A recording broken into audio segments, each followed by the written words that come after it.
Price Lord. எல்லாருக்கும் ஸ்தோத்திரம். பிரியமானவர்களே, இந்த ஜீசஸ் எய்ட் கால் யூடியூப் வழியாக பார்க்கிறேன் என் சகோதர சகோதரிகளுக்காக கர்த்தரை ஸ்தோத்திரிக்கிறேன்.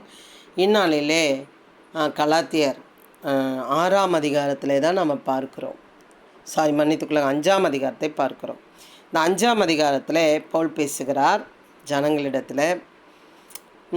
நீங்கள் என்ன பண்ணணும் எப்படி இருக்கணும் அப்படின்னா, கோபம் மூட்டாதபடிக்கு இருக்க வேண்டும். ஒருத்தர் மேலே ஒருத்தருக்கு கோபம் மூட்டாமல் இருக்க வேண்டும் சொல்லி அவர் கொடுக்குறார். அதுதான் சொல்கிறாரு, கிறிஸ்துவனுடையவர்கள் தங்கள் மாம்சத்தையும் அதன் ஆசை இச்சைகளை சிலுவையில் அறைந்திருக்கிறார்கள். மாம்ச இச்சை மாத்திரமல்ல, அதன் ஆசையும் என்ன பண்ணுறாங்களாம், சிலுவிலே அறைந்திருக்கிறார்கள். ஏன்னா ஒரு கட்டுப்பாடு இருக்கும். அவங்க எப்படி இருக்கிறாங்க அப்படின்னு சொல்லி பார்த்தோம்னா, வேதத்தை ஆராய்கிறவர்களாக இருக்கிறார்கள். எப்படி கிறிஸ்துவனுடையவர்கள் அது படிச்சுட்டு அதன்படி வாழணும்னு நினைக்கிறவர்களாகவும் என்ன பண்ணுறாங்க இருக்கிறார்கள். அதுக்கப்புறம் கிறிஸ்துவை துக்கப்படுத்திடக்கூடாது என்பதற்காக அவங்க என்ன பண்ணுறாங்க, ரொம்ப ரொம்ப கவனமாக இருக்கிறார்கள். அதனால தான் சிலுவையிலே அறையிறாங்களாம். எப்படி ஆசை இச்சைன்னு மட்டும் இல்லை, அதன் ஆசை இச்சைகளையும் சிலுவையில் அறைந்திருக்கிறார்கள். நிறைவேற்றி கொள்வது, எது நமக்கு சந்தோஷமாகுதோ அதெல்லாம் நிறைவேற்றுகிறத என்ன பண்ணுறாங்களாம், சிலுவிலே அறைந்தார்களாம். நாம் ஆவியிலே பிழைத்திருந்தால் ஆவிக்கேற்றபடி நடக்க கடவோம். ஆவியில் இருக்கிறவங்க எப்படி இருப்பாங்களாம், ஆவிக்கேற்ற பேச்சு, பார்வை, ஆவிக்கேற்ற நடைகள், ஆவிக்கேற்ற ஒரு வார்த்தைகள், வாழ்க்கை இருக்குமா. ஆவியினாலே பிழைத்திருந்தால் ஆவிக்கேற்றபடி நடக்க கடவோம். வீண் புகழ்ச்சியை விரும்பாமலும் ஒருவர் ஒரு கோபம் மூட்டாமலும் ஒருவர் மேல் ஒருவர் போராமை கொள்ளாமலும் இருக்க கடவோம். இப்படிப்பட்டவர்கள் இப்படி இருக்க வேண்டும் என்று பவுல் சொல்லி கொண்டு வருகிறார்.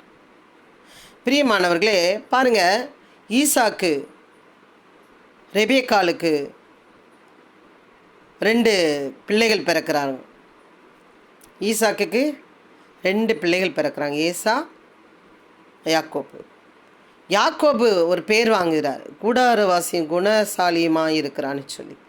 ஏசாவோ தன் தகப்பன் தாய்க்கு பிடிக்காத அந்நிய ஸ்திரீயின் மேலே ஆசைப்பட்டு கல்யாணம், அவங்களுக்கு விருப்பம் இல்லாத, அவங்களுக்கு அந்த ஜனத்தை பிடிக்காது. ஈசாக்குக்கு அந்த ஜனத்தை பிடிக்காது. அவங்கள வெறுக்க சொல்கிறார், ஆண்டவரை வெறுக்க சொல்கிறார். அவங்க மேலே ஏசா என்ன பண்ணுறாரு, தாய் தகப்பன் பிடிக்காதுன்றது அறிந்து அவன் என்ன பண்ணுறான்னா, அந்த சந்ததியில் அவன் திருமணம் பண்ணுகிறான். இன்னொருத்தி என்ன பண்ணுறான்.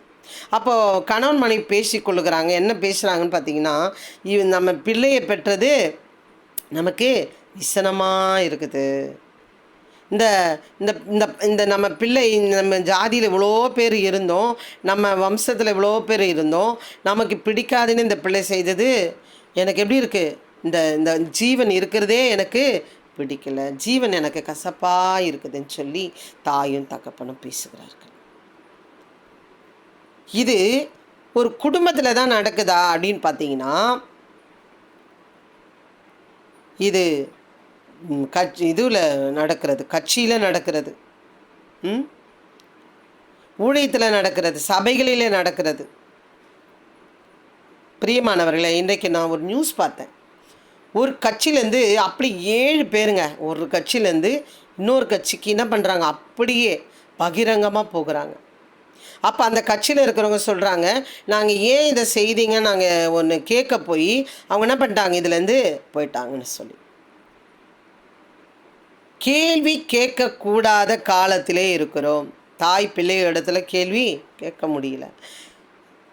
பெற்றோர்களுக்கு விசனமாக இருக்கிற பிள்ளைகளாக இருக்கிறார்கள், துக்கப்படுத்துகிறவர்களாக இருக்கிறார்கள், கோபமூட்டுகிறவர்களாக இருக்கிறார்கள். பிரியமானவர்களே, அவர்களுக்கு எப்படி இருக்குதா, ஜீவனை அவங்க நம்ம இருக்கிறதே கசப்பாக இருந்தது, அவங்களுக்கு பாடுறதே பிடிக்கலையா அவங்களுக்கு. அந்த மாதிரி கோபமூட்டுகிற காரியத்தை ஏசா செய்கிறார். தாய் தகப்பனை தான் கோபமுட்டார். ஆனால் கர்த்தரை ஒரு நாள் அவர் கோபமுட்டதான் எனக்கு தெரியல. ஆனால் ஆண்டவர் யாக்கோபை நேசிக்கிறார், ஏசாவை வெறுக்கிறார். இன்னொன்று என்ன தெரியுமா, அவருக்கு கோவப்படுறது காரணம் இன்னொன்று அவன் தலைப்பிள்ளையாக பிறந்திருந்தோம், அந்த தாய்க்கு தலைப்பிள்ளைன்ற சாணத்தை ஒரு கூழுக்காக விட்டு கொடுக்குறான். அற்பமாக நினைக்கிறான். ஒரு முதல் குழந்தை பிறகுது இந்த பூமியில் ஒரு தாய்க்கு என்று சொன்னால் அவன் மேன்மை உள்ளவன். வேதம் சொல்கிறது அவனுக்கு சொத்து 2 பங்கு கொடுக்கணுமா. அப்படி ஒரு ஸ்பெஷலான விசேஷத்து ஒரு தாய்க்கு தலைப்பிள்ளையாக இருக்கிறான். அதை உதறி அவன் அலட்சியம் பண்ணி ஒதுருகிறான். அப்போ கடவுளை அவன் அலட்சியம் பண்ணுகிறவனாக காணப்படுகிறான்.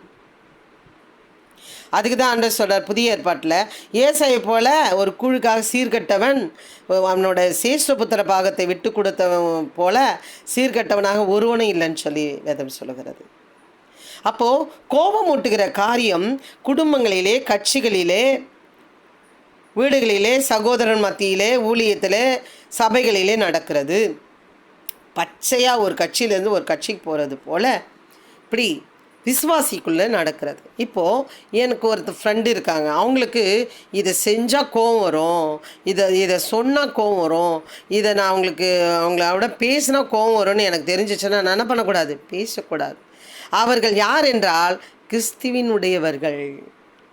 நீ பேசிக்கிட்டே இருக்கிற, அவங்கள கோபம் மூட்டிக்கிட்டே இருக்கணும்னு சொல்லி நீ செய்கிறனா, நீ யாராக இருக்கிறனா கர்த்தருக்கு விரோதம் உள்ளவனாக இருக்க. பவுல் சொல்கிறார் பாருங்கள், உங்களை கலக்குகிறவர்கள் தரிப்புண்டு போனால் நலமாக இருக்கும். தரிப்புண்டு போனால் நலமாக இருக்கும். தரிப்புண்டு போனால் அவ்வளோதான், வேஸ்ட். நம்ம ஆத்மாவை கலக்குகிறவர்கள், வியாகுலப்படுகிறவர்கள், சத்தியத்துக்கு விரோதமாக பேசுகிறவர்கள், நம்ம ஆத்மாவை சரீரத்தை கெடுக்கிறவர்களே தரிப்புண்டு போனால் நலமாக இருக்கும். உன்னிடத்தில் நீ அன்பு கூறுவது போல பிறனிடத்தில் அன்பு கூறுவாயாக என்ற இந்த ஒரே வார்த்தையினாலே நியாயப்பிரமாணம் முழுவதும் நிறைவேறும். நீ என்னிடத்தில் அன்பாக இருக்கணும், என்னை யாரும் கோபப்படுத்திடக்கூடாது, என்னை யாரும் ஒன்றும் சொல்லிடக்கூடாது, எல்லாரும் என்னை நேசிக்கணும் நீ நினைக்கிறல்ல, அதே போல் நீ என்ன பண்ணு, நீ நினைக்கிறல்ல, நீ அப்படியே பேசி, அவ்வளோதான், முடிஞ்சு போச்சு. இன்றைக்கி கோபம் முட்டுகிற காரியம், அதனாலே கொள்ளைகள். நீ இல்லைடா இன்னொன்று, நீ இல்லை, நீ வரலன்னா இன்னொருத்தண்டா, நீ இல்லைன்னா இன்னொருத்தீடி, இப்படி ஏகப்பட்ட காரியம், கோபம் முட்டுகிற காரியத்தினாலே கொள்ளைகள் நடந்து கொண்டு இருக்கிறது. கொலைகள் அதிகமாக நடந்து கொண்டு இருக்கிறது. எனக்கு கிடைக்கலையா, கோபம் ஆசிட் எடுத்து ஊற்று. எனக்கு கிடைக்கலையா, யாருக்கு நீ கிடைக்கக்கூடாது. எண்ணம். பிரியமானவர்களே, கோபம் மூட்டுகிறதுனாலே யாருக்கு கஷ்டம் என்று பார்த்தால் கோபம் மூட்டுகிறவர்களுக்கு நஷ்டமாக இருக்கிறது. ஒருவேளை இதை பார்த்து கொண்டு இருக்கிற என் சகோதர சகோதரியே, கோபம் மூட்டுகிறியா யாருக்காவது, உன் சகோதரனுக்கோ, இல்லை உன் ஊழியத்தில் இருக்கிறவங்களுக்கோ, இல்லை உன் பாஸ்டருக்கோ, இல்லை உன் தாய் தகப்பனுக்கு கோபம் மூட்டுறியா, மனம் திரும்பு. பவுல் சொல்லுகிறார், அப்படிப்பட்டவர்கள் தரிப்புண்டு போனால் நலமாக இருக்கும் என்று. உலகத்தில் வாழதான் ஆண்டவர் நம்மளை படைத்தார், தரிப்புண்டு போக அல்ல. நாம் கெட்டு போகிறது, நல்லா இருக்கிறதுக்கு யார் காரணம் என்றால் நாம் இருதய மனதையே தவிர வேறு ஒன்றும் இல்லை. நாம் நல்லதை விதைக்கும் போது நல்லதை அறுப்போம், கெட்டதை விதைக்கும் போது கெட்டதை அறுத்தே ஆக வேண்டும். அதுதான் அவர் சொல்கிறாரு, தன் மாம்சத்துக்கேற்ற ஆமாம் மோசம் போகாதிருங்கள், தேவன் தம்முடைய பரீட்சை பண்ண விட்டார். மனுஷன் எதை விதைக்கிறானோ அதை அறுப்பான். நம்ம என்ன விதைக்கிறோமோ அது நம்ம அறுக்கும்படியாக நடக்கும். பிரியமானவர்களே, மனம் திரும்புவோமா, ஒப்பு கொடுப்போமா. ஆண்டவரே, இப்படிப்பட்ட காரியம் கட்சியில் இருக்கலாம், சில புறஜாதிகள் குடும்பத்தில் இருக்கலாம், ஆனால் என்னோட இயேசுவோட பிள்ளைகளாக இருக்கிற எங்களுக்குள்ள ஊழியத்தில், சபையில் மற்றவனை கோபப்படுத்தி வெறுப்பேற்றுகிற காரியம், அவங்களை துக்கப்படுத்துகிற காரியம், எரிச்சலை மூட்டுற காரியம், பெற்றோரை துக்கப்படுத்துகிற காரியம் செய்யும் பொழுது அது பாவமாக இருக்கும் என்று வேதம் சொல்லிக் கொடுக்கிறது. ஏசா தன் தகப்பன் தாயை வெறுப்பேற்றுகிறவனாக இருந்தான். அது அவனுக்கு ஆசீர்வாதத்தை இழந்தான், சிரேஷ்ட புத்திரப்பாகத்தை இழந்தான். அப்படி இல்லாதபடிக்கு உம்மோட பிள்ளைகளாக நாங்கள் இருக்கும்படியாக ஒப்பு கொடுக்குறோம்ப்பா. அப்படி எங்களுக்குள்ளே வராதபடி இயேசுவின் நாமத்தில் வேரோடு பிடிங்க எரிகிறோம். எங்களை காப்பாற்றுவீராக, மோசம் போகாதபடி பரலோக ராஜ்யத்துக்குரியவராக பரலோக ராஜ்யத்துக்குரியவனாக நாங்கள் மாறும்படியாக உம்மோட பிள்ளையாக சிலுவிலை பெற்றெடுத்த அப்பா உம்மோட பிள்ளைகளாக நாங்கள் இருக்கும்படியாக நாங்கள் சுபிக்கிறோம் அப்பா. பொறுப்படுப்பீராக, பலப்படுத்தும் ஆசீர்வதிங்க. இயேசு கிறிஸ்து நாமத்திலே ஜெபிக்கிறோம் நல்ல பிதாவே, ஆமென். அல்லேலூயா.